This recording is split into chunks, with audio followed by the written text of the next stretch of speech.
The history of the chair is it was my father's.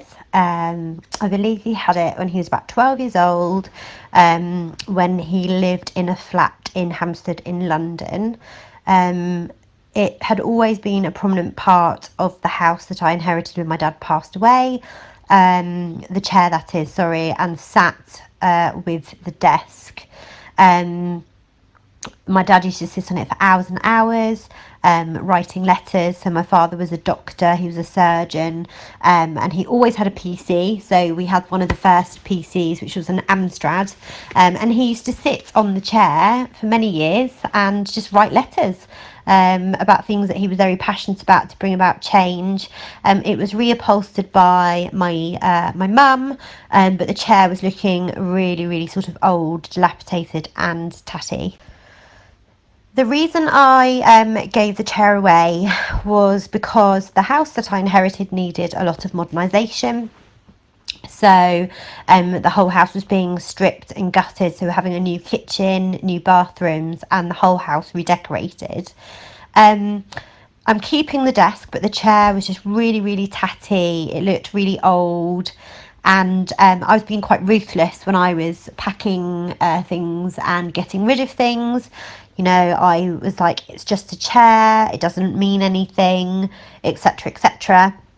I changed my mind to give away the chair because I saw a posting on Facebook about a group of students who were looking for furniture to bring back to life. And actually, through this journey, I've realised that I do have quite a lot of emotional attachment to the chair. Yes, it is just a chair. Yes, it is an object. But when you think about the history of the chair, it's actually made me feel quite strongly attached to this object. The green jumper that I have handed over to potentially be used to reupholster the chair was a present that I bought my father. I think I bought it for him for Christmas, and I bought him the jumper, so it's green with a sort of tartan collar, because for some reason green was his favourite colour.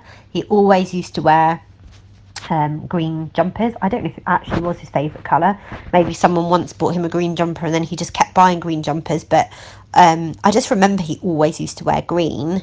And again, the jumper was something that I held on to. I found it very difficult when my father passed away to get rid of things, because I felt that removing things that belonged to him were removing my memories of my father. But, you know, as people pointed out and as time went on, they are just objects, and actually my memories of my dad are sort of in my mind.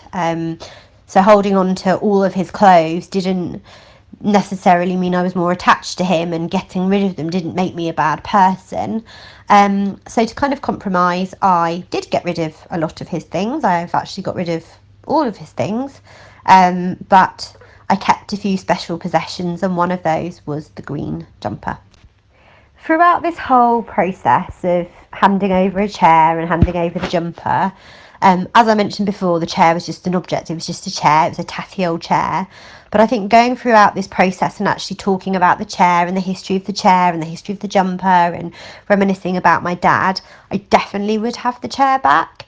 I think, you know, it has to look aesthetically beautiful, but yeah, it's made me feel very emotionally attached, because it's reminded me, yes, it is just an object, but it has a lot of history attached to it.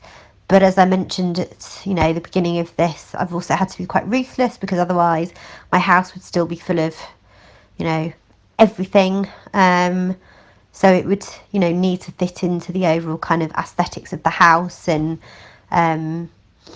yeah, I definitely would reconsider having the chair back.